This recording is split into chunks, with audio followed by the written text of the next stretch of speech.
Bom dia, boa tarde, boa noite. Sejam muito bem-vindos a mais uma edição do Nosso Futuro em Comum, um podcast que olha para as notícias ambientais ao redor da Terra para nos ajudar a refletir sobre a pauta mais importante do nosso tempo.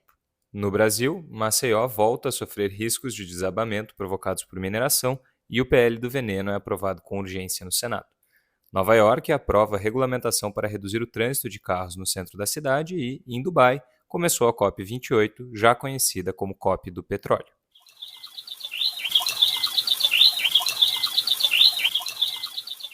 Eu sou Marina Godward, pesquisadora de uma vida mais natural e conectada com a natureza, internacionalista de formação e mestranda em Ciências da Sustentabilidade. E comigo está aqui o Xande, meu parceiro, que divide o nosso futuro em comum comigo desde o primeiro momento. Salve! E Veridiana Dalla Vecchia, jornalista com mais de 15 anos de atuação profissional e doutora em Relações Internacionais, com pesquisas em mudanças climáticas e meio ambiente.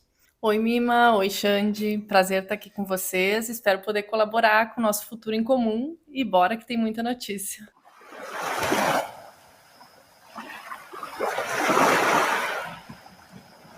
Então vamos começar. Hoje a nossa dinâmica vai ser um pouquinho diferente. Primeiro a gente vai ter 2 giros rápidos, um pelo Brasil e outro pelo mundo, como sempre. E aí nós vamos aprofundar mais na COP, que acabou de começar. Então, vai que é tua, Xande. Senado aprova PL 1459, também conhecido como PL do veneno. Na última terça-feira, 28 de novembro, o Senado aprovou o projeto de lei que flexibiliza a comercialização de agrotóxicos no Brasil, que também é conhecido como PL do veneno. O PL estava tramitando no Senado desde fevereiro de 2022 e agora passou a tramitar com caráter de urgência. E aí a votação foi praticamente simbólica, né? Porque teve apenas um voto contrário, que foi feito pela senadora Elisiane Gama, do PSD do Maranhão, que coordena a Frente Parlamentar Ambientalista no Senado. Acho que é legal dizer que entre os absurdos desse projeto tem a liberação de agrotóxicos que são proibidos na Europa, mas que no Brasil a gente vai passar a usar normalmente. E quem vende pra gente é a Europa, né? Então... Empresa de carbono anuncia projeto em terras quilombolas, sem conhecimento e aval de parte da comunidade. Bom, gente, então essa notícia aqui é principalmente para divulgar o trabalho do pessoal do Joio e o Trigo, que acabaram de lançar uma editoria de jornalismo investigativo em colapso climático. Todos somos muito fãs do trabalho do Joio e o Trigo. Então, eles inauguraram essa editoria com uma reportagem sobre esses projetos de carbono em terras quilombolas, que foram feitos sem o aval da comunidade, sem o conhecimento da comunidade e o aval de parte da comunidade, o que, assim, a gente sabe que é uma coisa muito absurda, né? Porque nenhum projeto pode ser feito na área de outras pessoas sem que elas tenham conhecimento sobre esse projeto e sem que elas autorizem esse projeto. Porque muitas vezes projetos de carbono acabam restringindo o uso que as pessoas podem dar para essa terra. Então, é uma coisa completamente descabida. E fica aqui a indicação para vocês irem ler essa reportagem do Joio do Trigo, porque, enfim, o trabalho deles é sensacional. Eu queria só fazer um comentário em relação a isso, esses projetos de mercado de carbono, esses projetos que são feitos sem aval da comunidade até são bem comuns, ou são feitos com um aval que, na verdade, as pessoas não entendem exatamente o que está acontecendo e como é que funciona, quais os benefícios que elas vão ter ou não. Então, esse é um grande desafio, se for pensar em realmente colocar em prática projetos de mercado de carbono, principalmente mercado de carbono florestal. Pensa em florestas, esse é um grande desafio. 23 famílias são ordenadas a deixar suas casas em Maceió devido ao perigo iminente de colapso de mina de sal-gema. Bom, gente, então isso é uma coisa que já vem se estendendo há muito tempo. Está acontecendo em áreas de exploração da Braskem, né? A gente já teve afundamento do solo em 4 bairros residenciais de Maceió. Nessa última semana, na madrugada da quinta-feira, por uma ordem judicial, a Defesa Civil ordenou 23 famílias a evacuarem as suas casas porque elas estavam correndo um perigo iminente de colapso dessas casas, né? E a área corria o risco de virar uma enorme cratera. Após maior enchente dos últimos 80 anos, o governo do Rio Grande do Sul comemora a destinação de 0,2% do orçamento para enfrentar eventos climáticos. Então, a Assembleia Legislativa aprovou o orçamento estadual para 2024 e o valor destinado a eventos climáticos no Rio Grande do Sul é de 115 milhões de reais. Só que isso representa apenas 0,2% do orçamento. O orçamento total é de 83 bilhões. E o governador comemorou, está achando que usar 0,2% do orçamento para enfrentar o nosso maior desafio atual é o suficiente.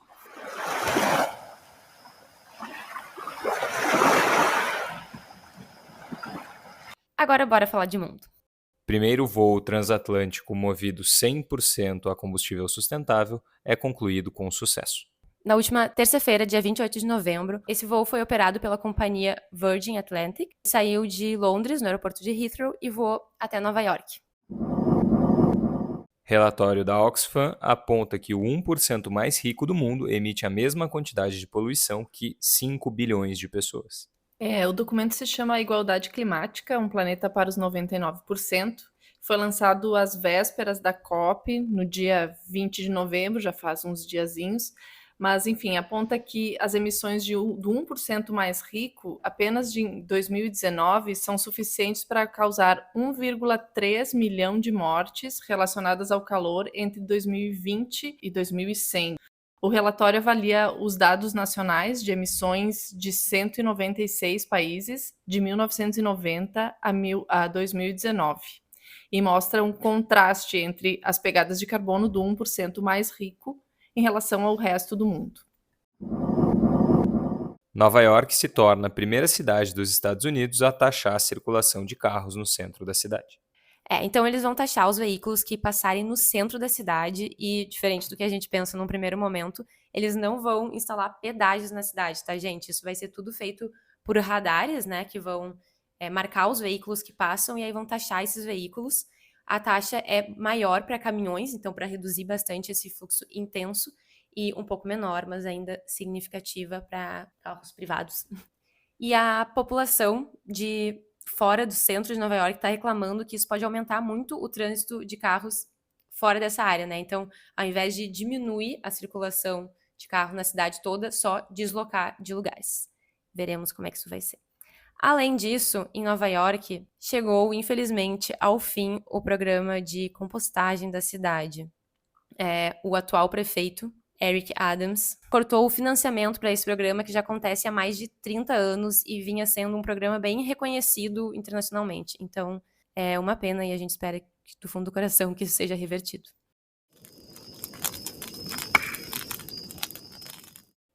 Agora, finalmente, chegamos à COP28, também conhecida como a COP do petróleo. Vamos rapidinho aqui fazer um breve histórico para explicar o que são as COPs, tá? As COPs são as Conferências das Partes, elas foram instituídas em 1992, na Rio 92, quando foi lançada a Convenção 4 das Nações Unidas para as Mudanças Climáticas. E então eles instituíram as COPs, que são essas reuniões anuais para debater o assunto das mudanças climáticas. E aí, gente, uma coisa muito interessante, nós temos duas COPs, nós temos as COPs do clima, que acontecem todos os anos, e nós temos as COPs de biodiversidade, que acontecem uma vez a cada 2 anos, ainda não são tão populares quanto as COPs do clima, mas também são muito importantes, e, de verdade, eu gostaria que o POP, que as COPs do clima estão ficando agora, também acontecesse com as COPs da biodiversidade, que elas são muito importantes. Mas vamos falar da COP do clima por hoje. E sobre essa COP desse ano, a COP 28, ela está sendo muito chamada de COP do petróleo, né? A gente gostaria de fazer uma breve contextualização aqui para vocês. Por quê? Porque ela está acontecendo nos Emirados Árabes Unidos, né, em Dubai, que a gente sabe que é um país completamente movido financeiramente, né, pela exploração do petróleo. E aí, em relação à COP, o que acontece? O presidente da COP, que no caso é o presidente dos Emirados Árabes Unidos, o Sultão Al-Jaber, ele coordena as discussões, né, as principais discussões, claro, preside. A chefia da COP também é responsável por decidir alguns dos outros eventos que vão acontecer no contexto das COPs, então isso já acaba pautando um pouco quais são as discussões que vão estar sendo feitas ali dentro, quem vai liderar essas discussões. e eles também fazem o encerramento da carta final da COP, porque normalmente, ao longo da COP, os países vão negociando essa carta final, mas eles não chegam a conseguir finalizar essa carta ao longo dos dias oficiais, né? Então, o país sede, ele que faz a finalização dessa carta. E, enfim, serão os Emirados Árabes Unidos que vão fazer a finalização dessa carta. Marina, é interessante falar também que essa carta final, ela não é assinada por todos os países, né? Não Como é. tu falaste, a carta ela é feita pela presidência da COP e muitos países têm restrições em relação à carta, porque acaba entrando nessa carta conteúdos que não foram discutidos entre todos e não foram aprovados entre todos. Não é como um acordo, como o Acordo de Paris, que agora é o principal acordo em vigor, que foi assinado por todos os países que participaram da COP. Na carta final não é assim que acontece. O conteúdo da carta é basicamente determinado pela presidência da COP. E falando em COP do petróleo, a gente tem que pensar também qual é a responsabilidade da COP em ter aceitado os Emirados Árabes como o anfitrião da conferência. Vamos começar falando das presenças, ou no caso, mais importante, ausências. O Joe Biden, presidente dos Estados Unidos, e o Xi Jinping, presidente da China, não compareceram, mas tivemos alguns outros líderes importantes. Então, o rei do Reino Unido, Charles III, esteve presente, assim como o primeiro-ministro do Reino Unido, o que eu, inclusive, achei um pouco surpreendente, o presidente da França, Emmanuel Macron. Nos Estados Unidos, a gente está tendo a presença da vice-presidente Kamala Harris e do John Kerry, que é o enviado especial para o clima. E o Brasil tá com bastante gente. Nosso presidente foi para a COP, nossa ministra do Meio Ambiente e Mudanças Climáticas está na COP, o ministro da Economia está na COP, é uma delegação de peso com 1.337 pessoas inscritas, sendo que o evento todo reúne 70 mil pessoas. Então, é bastante gente, percentualmente, do Brasil, hein? E falando um pouco ainda da comitiva brasileira, a maioria dos 25 deputados brasileiros que estará na COP, estará na COP, não se opôs ao marco temporal.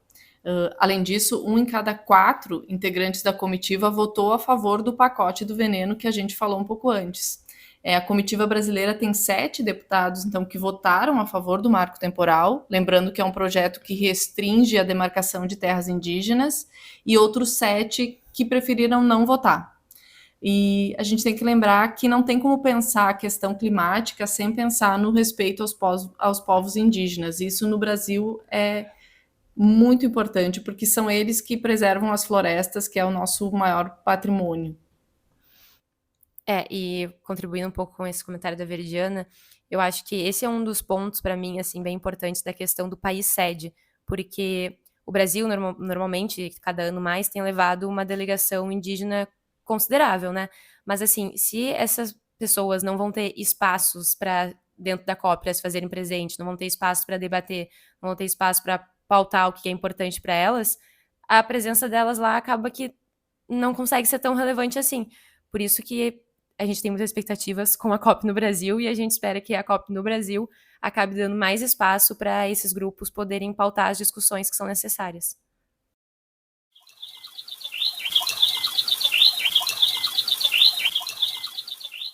Então agora vamos falar um pouquinho sobre o contexto pré-COP. Comecemos com a publicação de um relatório da ONU que afirma que o mundo está se aproximando da marca perigosa de 3 graus acima da média da temperatura pré-industrial. Lembrando que o objetivo do Acordo de Paris é manter esse aumento de temperatura nos 1,5 graus Celsius, né? Então, assim, a gente está longe. E esse documento também afirma que as políticas adotadas até agora e até as NDCs, né, que são os compromissos dos países para o Acordo de Paris, são insuficientes para conter a temperatura nesse marco de 1,5 graus Celsius, né? Então, assim, isso vai precisar ser muito debatido nessa COP para que a gente consiga passar perto.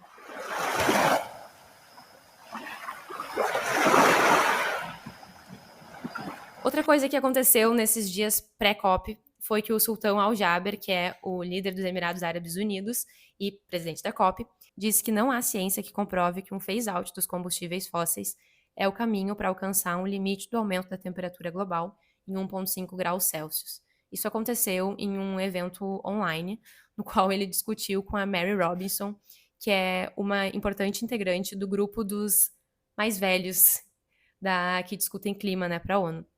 E é impressionante, gente, assim, o jeito que ele fala com ela, porque ela questiona ele sobre o papel, né, dos Emirados Árabes Unidos e que eles poderiam liderar um movimento de phase-out.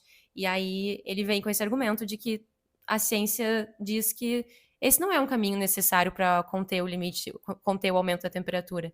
E eu achei impressionante, né? Vários cientistas disseram que isso se aproxima muito de um negacionismo climático, e o Antônio Guterres disse que isso são declarações bem preocupantes nesse momento pré-COP, né? Principalmente vindo de uma pessoa que está tendo um papel tão importante nessa COP.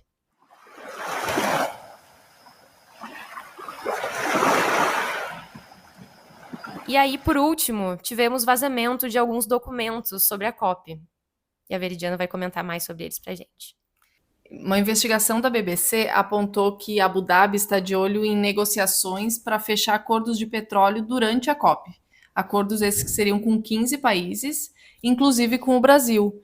E a gente tem que lembrar que Lula esteve uns dias antes no Oriente Médio, justamente para falar de petróleo, para falar de OPEP+, da participação do Brasil na produção de petróleo em negócios com os Emirados Árabes.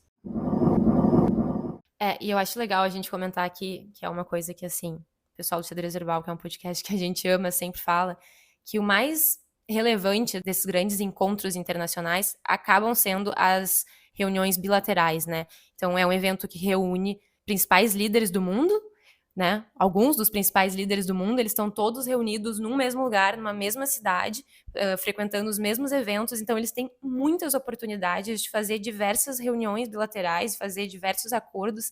É muito mais rápido para eles, enfim, conseguirem tocar coisas, né? Quase cai de maduro, né, para eles poder usar esse espaço para fazer essas negociações. Uma pena que esses acordos agora envolvem petróleo, que é o que a gente não quer.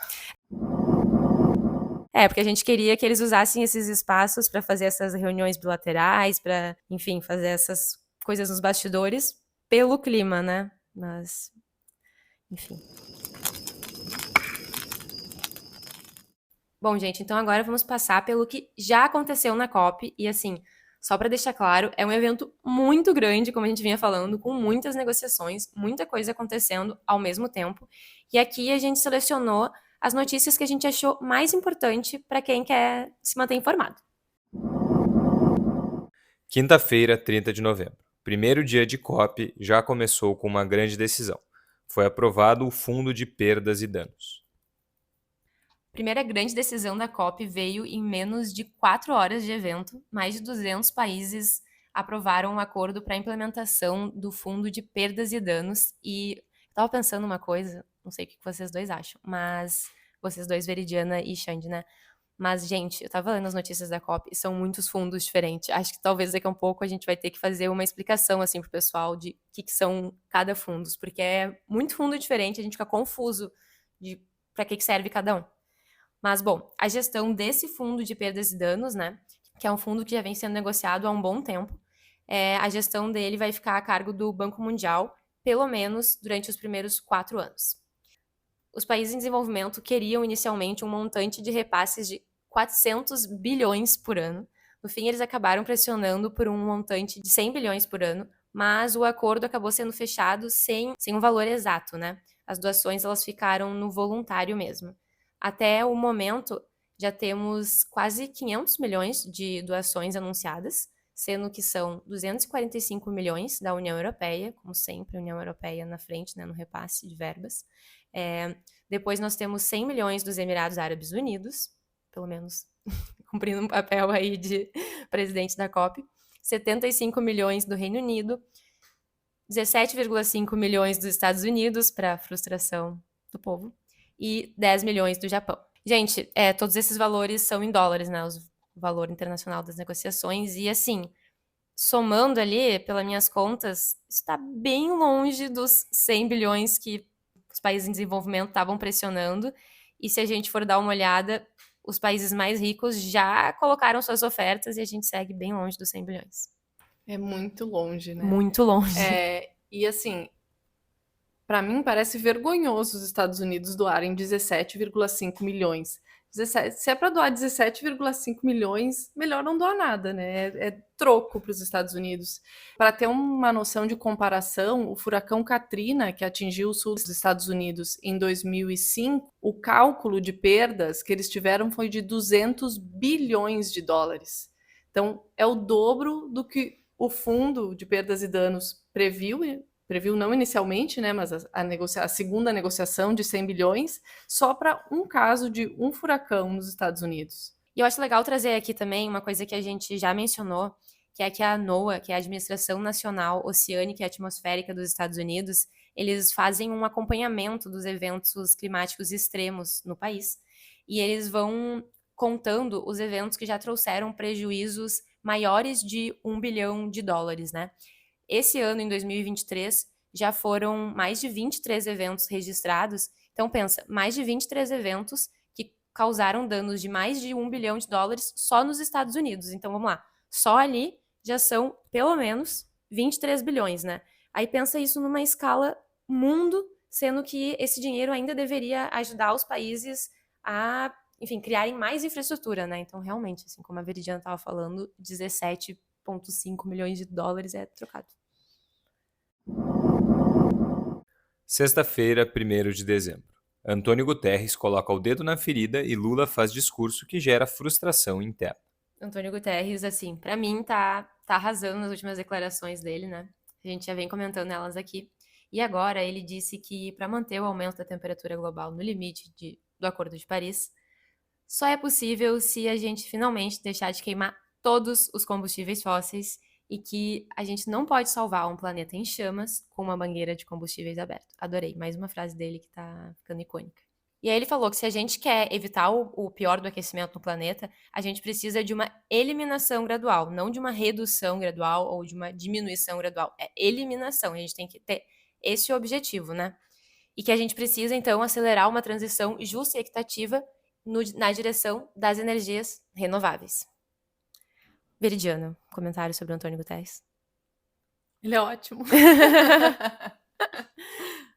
Bom, e aí tivemos o discurso do Lula, né? Pra quem quiser assistir, tem na íntegra na internet. Eu destaquei algumas coisas, assim. Ele disse que nós estamos diante do que talvez seja o maior desafio já enfrentado pela humanidade, o que eu achei curioso, porque do meu ponto de vista não deveria ter esse talvez. Ele retomou uma coisa que é muito tradicional nos discursos do Lula na COP, né? Que é falar do princípio das responsabilidades comuns, porém diferenciadas, e cobrou os países ricos que gastam muita grana com guerras, né, gastos militares, enquanto a promessa de 100 bilhões não sai do papel. Então, eles não conseguem nem se comprometer com 100 bilhões, mas ficam gastando fortunas, trilhões com gastos militares. E para frustração interna, né, frustração interna, no caso, frustração dos brasileiros que vinham pressionando o Lula, ele não falou nada sobre combustíveis fósseis, nem sequer tocou no assunto de exploração de petróleo na Foz do Amazonas, né. Isso gerou uma boa frustração interna, as pessoas estavam, enfim, pressionando ele para que ele mudasse a sua opinião sobre a exploração de petróleo na Foz do Amazonas. Esse é um assunto bem delicado para o Brasil, né? Exploração de petróleo na Foz do Amazonas, mas o Brasil tem que se posicionar, né? O Brasil tem que ter uma posição clara. O Lula está negociando acordos comerciais com os Emirados Árabes, está negociando acordos envolvendo exploração de petróleo e a gente quer ser exemplo de transição energética justa. As duas coisas não fecham, ou ele vai fazer uma coisa ou outra. Era isso que eu ia falar, assim, o Brasil chega falando que quer liderar, né, quer ser um líder nas COPs, não tem como não falar sobre combustíveis fósseis. E ainda no dia 1º, o Brasil lançou uma proposta de fundo global para florestas. Via o diretor do Serviço Florestal Brasileiro, Garo Batmanian, acompanhado pela Marina Silva e pelo Haddad, o Brasil lançou uma proposta que ainda é inicial de um fundo para as florestas, com a ideia de simplificar ao máximo o processo de repasse de valores para os países florestais, para os países com floresta, né? Isso era uma coisa que a gente estava até conversando aqui, que normalmente esses fundos, eles são muito criteriosos nos repasses, então o pouco dinheiro que tem acaba muitas vezes ficando parado. Achei legal que o Brasil esteja tentando fazer um fundo que seja simplificado, né? Tomara que eles de fato consigam fazer isso. Por enquanto, a proposta é de um instrumento financeiro global que seja bancado por recursos de fundos soberanos para remunerar os cerca de 80 países que atuam para proteger as suas florestas tropicais. Entre os principais atores estão os países das Três Bacias, que a gente comentou no último episódio, né? Principalmente a Indonésia e a República do Congo, além do Brasil. Essa é uma proposta que ainda vai ser mais debatida, como a gente falou, ela é inicial, e a meta do Brasil é que ela seja finalizada na COP de Belém, né? Que é a COP que vai acontecer aqui no Brasil, COP 30. E aí eu queria ouvir um pouco da Veridiana, porque eu achei isso um pouco parecido, assim, com o Fundo Amazônia. O que tu acha? Eu acho que se for parecido com o Fundo Amazônia, é um bom sinal, porque o Fundo Amazônia teve ótimos resultados no Brasil, né? Enquanto ele funcionou muito bem para diminuição do desmatamento, foi usado para compra de equipamentos, para lidar com o desmatamento mesmo. Então, eu acho que o Fundo Amazônia eu acho que é um bom modelo. Eu não sei exatamente se é essa a ideia, mas seria bacana se fosse esse modelo. Agora tem bastante dinheiro parado no Fundo Amazônia, sem projeto ainda, mas ele começou a funcionar agora de novo com o governo Lula, porque antes estava parado, então e começou a receber dinheiro novamente, no caso do Brasil, né? Então, se esse fundo internacional tivesse esse modelo, não sei como é que ele seria executado, sendo um fundo mais internacional, mas seria bem, bem bacana. Eu senti áreas, enquanto eu tava lendo a descrição, eu senti áreas de Fundo Amazônia, assim. Tomara que seja inspirado nele. Eu acho que a gente tem que só cuidar, porque, sim, a preservação das florestas, especialmente as florestas tropicais, é fundamental para as mudanças climáticas, mas às vezes me parece que a gente, Brasil, usa as florestas como uma fachada para esconder outras coisas, como o caso do petróleo. Sim. Então, sim, as florestas precisam ser preservadas, mas a gente não pode só falar das florestas. Sim, né? Não pode usar a floresta como uma desculpa para não falar do resto. Sábado, 2 de dezembro. Lula anuncia que Brasil vai aderir à OPEP+, e Gustavo Petro, presidente da Colômbia, afirma que vai seguir outro caminho. Bom, o Brasil já tinha sido convidado antes da COP, né, para aderir à OPEP+, e aí o Lula deixou para fazer esse anúncio na COP, o que eu particularmente achei um pouco estranho, porque a gente tá lá, a gente não, né, mas estamos como países lá justamente para discutir questões climáticas e outros caminhos além dos combustíveis fósseis, e aí deixam para fazer esse anúncio lá, enfim.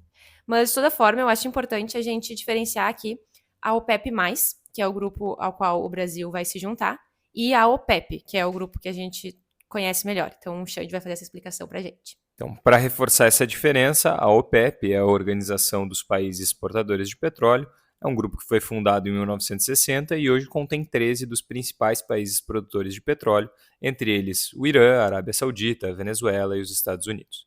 Segundo a própria organização, em seu site, o seu objetivo é, abre aspas, coordenar e unificar as políticas petrolíferas entre os países membros, a fim de garantir preços justos e estáveis para os produtores de petróleo. Fecha aspas. Logo se vê que, bem, eles estão procurando garantir preços para os produtores, não para os consumidores, né, em nome desses interesses que eles se organizam, enfim, e atuam. Já a OPEP+, é um grupo que congrega os 13 membros plenos da OPEP e, além deles, outros 10 países importantes produtores de petróleo, por exemplo, o México e a Rússia. Os membros da OPEP+, apenas colaboram com iniciativas dos membros plenos do grupo, mas não têm nenhuma participação nos espaços decisórios, nem direito a participar de votações, e é para esse grupo que o Brasil foi convidado e agora anunciou que, enfim, vai participar. E o Brasil, então, anunciou, né, que vai entrar na OPEP+, e o ministro de Minas e Energia brasileiro, o Alexandre Silveira, disse que o Brasil não vai participar de sistemas de controle de produção que são adotados pela OPEP, né? Ele disse também que o Brasil não vai participar de cortes de produção de petróleo. Isso durante a COP. Na contramão do Brasil, Gustavo Petro, presidente da Colômbia, anunciou que o país vai se unir à iniciativa que quer a criação de um tratado de não proliferação de combustíveis fósseis, que é inspirado no Tratado de Não Proliferação de Armas Nucleares, né? Essa coalizão foi lançada oficialmente há 3 anos e é encabeçada por Tuvalu e Vanuatu, que são 2 pequenas nações-ilhas do Pacífico que correm o risco de desaparecer com o aumento do nível do oceano causado pelas mudanças climáticas, né? Então, elas vêm encabeçando esse movimento de abandono total dos combustíveis fósseis, né? Porque, enfim, elas são muito, muito afetadas pelas mudanças climáticas e a Colômbia, aí, numa ação bem arrojada, digamos assim, está se unindo a essa iniciativa. Queria lembrar que a Colômbia já, na cúpula da Amazônia, que ocorreu no Brasil em agosto, fez essa proposta e não teve apoio. Uhum. E a gente já tinha anunciado aqui no nosso Futuro em Comum que a Colômbia estaria chegando na COP com esse posicionamento também. Bom, seguindo. O Reino Unido anunciou uma doação de 215 milhões para o Fundo Amazônia, o que eu, particularmente, depois vou ouvir a opinião da Veridiana, eu achei bem interessante, porque o governo do Rishi Sunak, que é o atual primeiro-ministro do Reino Unido, tem sido um governo marcado por várias posições, assim, bem antiambientais, digamos, às vezes até um pouco negacionistas. Então, achei interessante esse movimento deles estarem entrando no Fundo Amazônia, porque até onde eu sei, eles nunca foram doadores do Fundo Amazônia, né? Os principais doadores eram Noruega e Alemanha. Os Estados Unidos anunciou uma doação e agora o Reino Unido. Acho que é um movimento importante. Gente, nesse caso, o valor é em real, né? Diferente do que a gente vinha falando até agora, que os valores eram em dólares. Então, 215 milhões de reais. Então, aproximadamente 43 milhões de dólares. E por último, do que temos até agora da COP, os Estados Unidos anunciaram um compromisso para parar de usar usinas movidas a carvão. Quem fez esse anúncio foi o John Kerry, que é o enviado especial dos Estados Unidos para o clima, e ele afirmou que os Estados Unidos vão se juntar a uma aliança composta por mais de 50 países comprometidos a fazer a transição energética do carvão, deixando de construir novas usinas e progressivamente fechando as já existentes. Acho que aqui é importante a gente lembrar que no mundo os maiores usuários de usinas movidas a carvão ainda são a China e a Índia, né? Então seria legal que a gente tivesse posicionamentos deles na COP parecidos com esse dos Estados Unidos. E é isso, gente. Hoje é domingo. A gente fechou esse roteiro ontem de noite, no sábado. Isso foi o que a gente acompanhou até aqui. Mas queria compartilhar com vocês que tem muita gente fazendo coberturas legais, muitas vezes ao vivo ou postando, enfim, fazendo post todos os dias, né, com o encerramento do dia, explicando tudo o que aconteceu. Então, o pessoal da Mídia Ninja, mais uma vez, está com uma cobertura super legal da COP. O pessoal da Clima Info também estão fazendo várias postagens ao longo do dia. E vamos deixar aqui na descrição do episódio também algumas indicações de perfis de pessoas, né, assim, individuais, não necessariamente ligadas a uma organização. Estão na COP e estão fazendo coberturas bem legais também.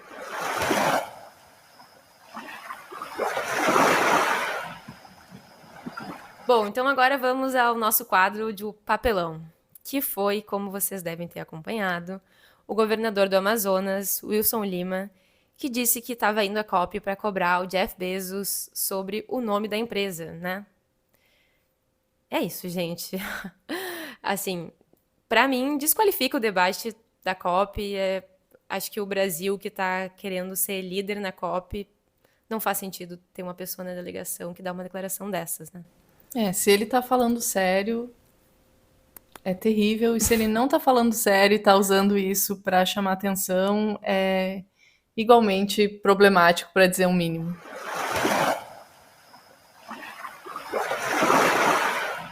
Bom, gente, essa semana a gente teve alguns lançamentos interessantes que eu queria divulgar para vocês.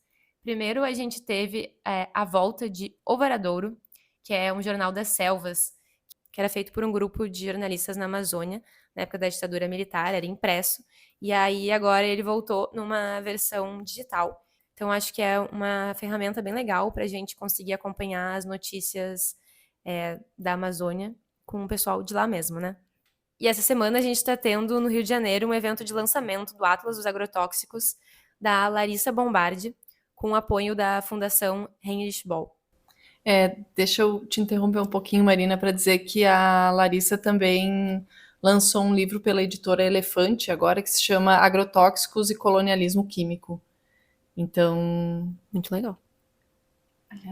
Então é isso, né? Editora Elefante e Fundação Heinrich Böll manda livros pra gente aí que a gente vai adorar.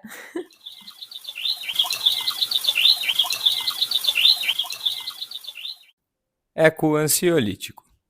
A gente sabe que acompanhar a crise climática assim de pertinho pode gerar uma ecoansiedade daquelas, por isso esse é o Ecoansiolítico, nosso quadro apresentado pela Vivi Noda, da agência Casoca, para compartilhar com vocês notícias e projetos regenerativos e que nos dão esperança. Olá, aqui é a Vivi Noda e vamos para mais um quadro Ecoansiolítico.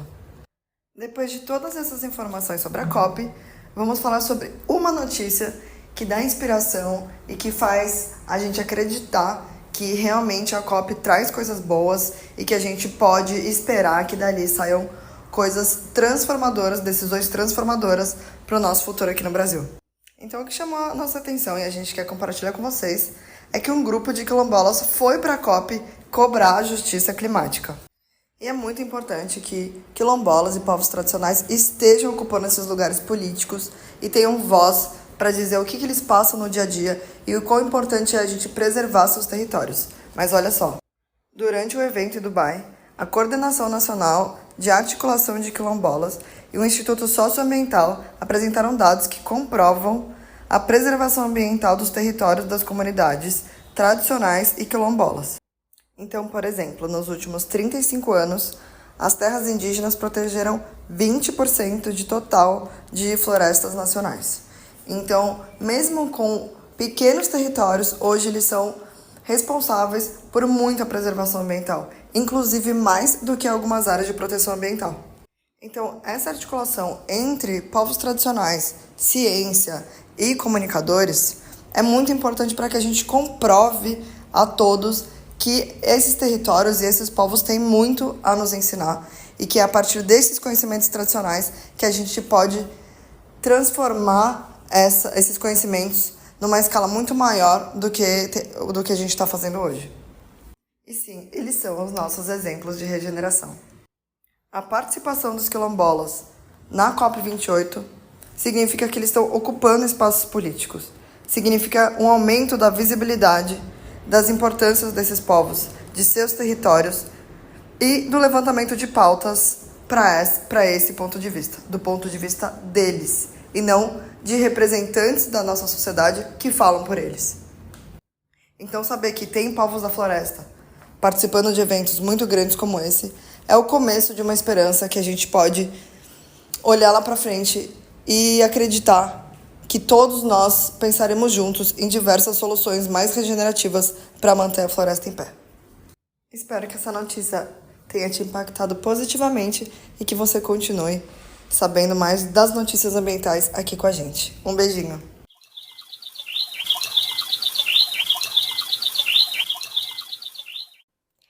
E é isso aí, muito obrigada por todo mundo que nos ouviu até aqui. Quem quiser, eu convido que busque o nosso programa na plataforma de áudio de sua preferência e se inscreva. Se alguém quiser acompanhar o meu trabalho como criadora de conteúdo, também pode buscar por @marinagodor no Instagram, YouTube e TikTok.